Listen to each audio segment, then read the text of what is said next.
be a movement in India. You don't think that this type of vote chori can be survived forever.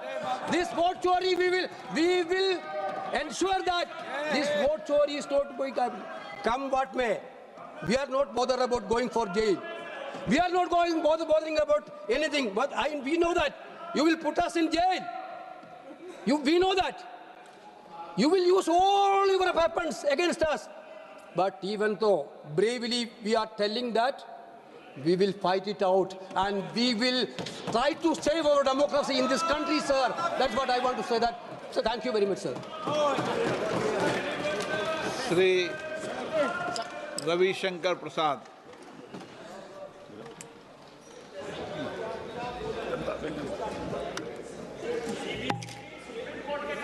आदरणीय अध्यक्ष जी, मैं विपक्ष की ओर से अभी श्री वेणुगोपाल जी का भाषण सुन रहा था। बाकी विपक्ष के नेताओं का भाषण सुना। चुनाव सुधार को लेकर चर्चा हो रही है, उसका मैं जवाब दूंगा।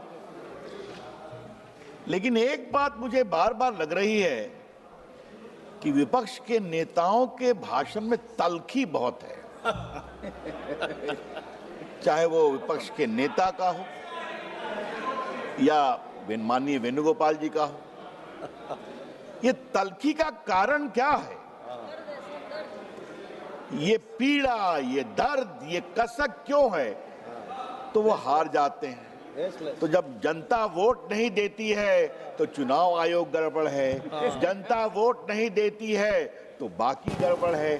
तो भाई अगर जनता आपको वोट नहीं देती तो हम क्या करें?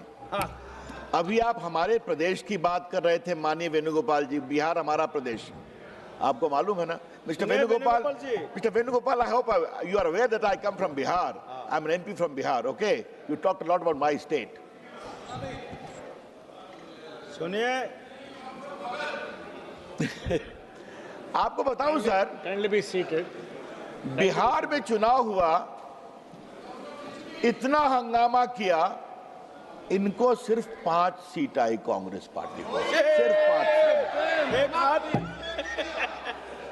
सिर्फ 5। सर लेके चल। ओवैसी जी कहाँ हैं? धन्यवाद कांग्रेस। ओवैसी जी भी बराबर नहीं है। ठीक है सर, आप एक चीज मुझे बताइए, सर को लेके इतना घूमे राहुल गांधी जी, बाद में तफरका भी हो गया कि तेजस्वी कहे कि भाई मैं पीछे क्यों हूं जीप पर, तो वो भी चला बहुत। इतना घूमे, इतना हल्ला किया, रिजल्ट आया सिर्फ 5 सीट और हम लोग को 243 में सर निर्णायक विजय आई। सर मैं एक बात और कहना चाहता हूं, ये क्लैरिटी बहुत जरूरी है। जनता आपको इसलिए वोट नहीं देती कि जनता ने नरेंद्र मोदी सरकार और नीतीश कुमार सरकार का काम देखा है। उनके काम के कारण वोट देती है, जिताती है। जब तक आप इसको नहीं स्वीकार करेंगे तो कैसे काम चलेगा? और सर मैं एक बात यहां पर क्लैरिफाई, मैं हाथ उठा रहा था, माननीय वेणुगोपाल जी ने कहा वो सुप्रीम कोर्ट में पिटिशनर भी हैं, वहां बहस भी कर रहे हैं, तो संसद की कुछ मर्यादा होती है। माननीय कानून मंत्री जी, इसका जरा विचार आप करें कि जब आप सुप्रीम कोर्ट में पिटिशनर हैं और आप वहां विषय रख रहे हैं तो उसी विषय को आपके यहाँ उठाने का अधिकार है क्या? मेरी समझदारी में नहीं है। जब उन्होंने खुद स्वीकार किया, mister Venugopal, you mentioned before this honorable house that you are a petitioner in the Supreme Court about Sir and other illegalities.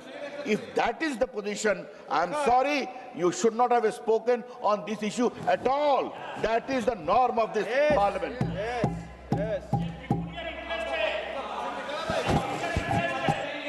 Sir मैं आपके ऊपर छोड़ता हूं, मेरी गंभीर आपत्ति है।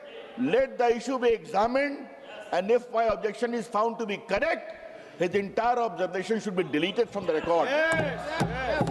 I repeat, if on his own showing he is a petitioner in the Honorable Supreme Court on the issue of Sir and other fanciful allegations against the Election Commission.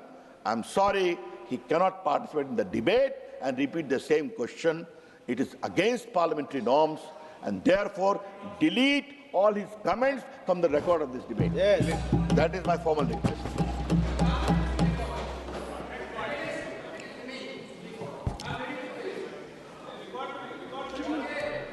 Yep.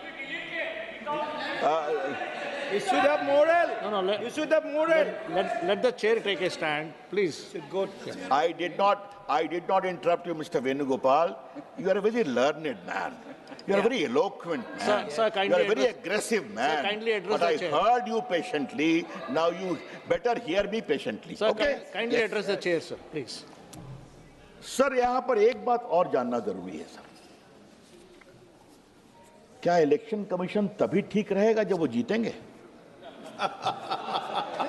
ये सवाल मैं बहुत गंभीरता से उठाना चाहता हूं। सही। क्या इलेक्शन कमीशन तभी ठीक रहेगा जब वो जीतेंगे? इसी इलेक्शन कमीशन में उनकी सरकार बनी कि नहीं हिमाचल प्रदेश में? हाँ। इसी इलेक्शन कमीशन में उनकी सरकार कर्नाटका में बनी कि नहीं बनी? इसी इलेक्शन कमीशन में तेलंगाना में बनी कि नहीं बनी? इसी इलेक्शन कमीशन में अखिलेश की पार्टी जी हमसे अधिक एमपी जीते कि नहीं यूपी में 24 में? तब इलेक्शन कमीशन ठीक है। तब ठीक है। तो जब वो जीते तो इलेक्शन कमीशन ठीक, जब हम जीते तो इलेक्शन कमीशन खराब। सर ये कौन सा लॉजिक है, हम समझना चाहते हैं। सर थोड़ा मैं भारत के इलेक्शन रिफॉर्म्स की बात हम कर रहे हैं सर, थोड़ा इस रिकॉर्ड्स को बताना जरूरी है सर। भारत आजाद हुआ तो बहुत चर्चा थी किसको वोट देने का अधिकार दिया जाए, तो फिर पूरे विस्तार के बाद कहा भारत के आम नागरिक को वोट देने का अधिकार दिया जाएगा। Common people regardless of his sex, economic status, educational qualification, वो वोट देगा, चुनाव लड़ेगा भी सर। आज देखिए सर, भारत के लोकतंत्र में आम आदमी कितना मजबूत है कि उन्होंने एक नई बात, नो मोर एंटी इनकम्बेंसी, जो अच्छा काम करेगा उसको जिताएंगे और जो अच्छा काम नहीं करेगा उसको हराएंगे। उन्होंने नरेंद्र मोदी जी की सरकार को 3 बार जिताया है। अभी हम और बहुत लंबा रहने वाले हैं, चिंता मत करिए वेणुगोपाल साहब, बहुत लंबा रहने वाले हैं, क्योंकि देश की जनता हमारे काम को देखती है। कल सर मैं अजीब बात सुन रहा था, कुछ लोग बार बार कह रहे थे कि जर्मनी में बैलेट पेपर है, अमेरिका में बैलेट पेपर है।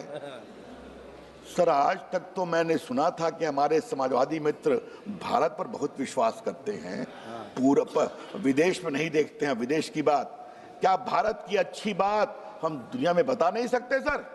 ये एक बड़ा सवाल है, उस पर मैं चर्चा करूंगा सर।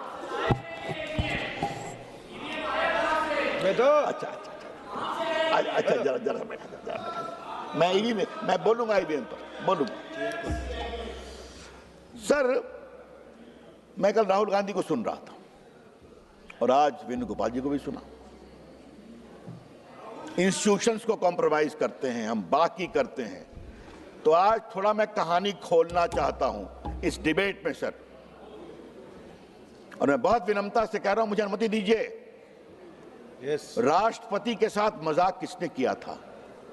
फखरुद्दीन अली अहमद को बिना कैबिनेट के अप्रूवल के इमरजेंसी का प्रस्ताव दस्तखत करने पर मजबूर होना पड़ा। अब तो राष्ट्रपति के साथ कांग्रेस। अब सर जरा मुझे ये बताइए, सुप्रीम कोर्ट के 3 जजेस को सुपरसीड किसने किया था? इन्होंने किया था। और सर HR खन्ना इमरजेंसी में उन्होंने डिसेंट दिया था कि इमरजेंसी में भी भारत के नागरिकों के संवैधानिक अधिकार को कॉम्प्रोमाइज नहीं करेंगे। सर ये बात करते हैं हम पर। HR खन्ना को इन्होंने 1 महीना के लिए भी भारत का चीफ जस्टिस नहीं बनने दिया क्योंकि उसने नागरिकों के अधिकार की बात की थी। हमको आप कहते हैं हम संस्थाओं का सम्मान नहीं करते। याद करिए सर, संपादकों को जेल में बंद, प्रेस की सेंसरशिप। अब सर मैं 2 चीफ इलेक्शन कमिश्नर की बात करूंगा। मेरा वेणुगोपाल साहब सुनिए आप, एक तो मिस्टर गिल थे सर, जैसे ही हटे राज्यसभा बने और बनकर फिर मंत्री बन गए। और दूसरे हैं श्रीमान नवीन चावला। आज मैं उनकी कहानी बताना चाहता हूं सर। नवीन चावला वही हैं जिनका काम था इमरजेंसी में जेपी और संघ के स्वयंसेवकों को जान करके ऐसे सेल में रखना जहां छत ऐसी गर्म हो कि गर्मी में परेशान हो जाए। शाह कमीशन की रिपोर्ट में लिखा हुआ है। वो रिटायर हुए सर, इनकी सरकार ने उनको बनाया इलेक्शन कमिश्नर। उनका पहला काम क्या हुआ? यूपी का चुनाव था और एक कोल्यूसिव कंप्लेन कराया गया कि बीजेपी को बैन कर दिया जाए। सर नोटिस हुई, स्वर्गीय अरुण जेटली हम पेश हुए थे सर, और पहला काम किया, हमने कहा नवीन चावला बीजेपी के खिलाफ शिकायत नहीं सुन सकते हैं क्योंकि वो बायस्ड हैं। 3 दिन बहस चली और बाद में चीफ इलेक्शन कमिश्नर और कुरैशी साहब ने हम लोग की बात माना। He can not here this proceeding. उस समय के चीफ इलेक्शन कमिश्नर ने राष्ट्रपति को शिकायत की कि नवीन चावला का इतना ओमिशन एंड कमीशन है कि उनको इलेक्शन कमिश्नर से हटाया जाए। इन्होंने क्या किया? हटाने की बात तो दूर, उसको बना दिया चीफ इलेक्शन कमिश्नर। बात करते हैं आप, बात करते हैं आप। ये आपका इतिहास। क्या राष्ट्रपति, क्या सुप्रीम कोर्ट के जजेस, क्या एडिटर, क्या प्रेस सेंसरशिप और क्या दो चीफ इलेक्शन कमिश्नर। तो वेणुगोपाल जी कृपा करके हमें आप भाषण न दें। ये मेरा आपको जरा अपने अतीत में झांके। ये झांकना बहुत, you need to reflect. Sir ji, kindly And today you are a good friend of mine. Let me tell you this. kindly address the chair. Please Sir. have an. Kindly Sir, address sir. the chair, sir. Today I would like to very gently tell my very good friend Mr. Venugopal, please reflect as to what is the condition of your party. Yes. That's the right word. Thank you. अब sir ये RSS की बात, sir Rahul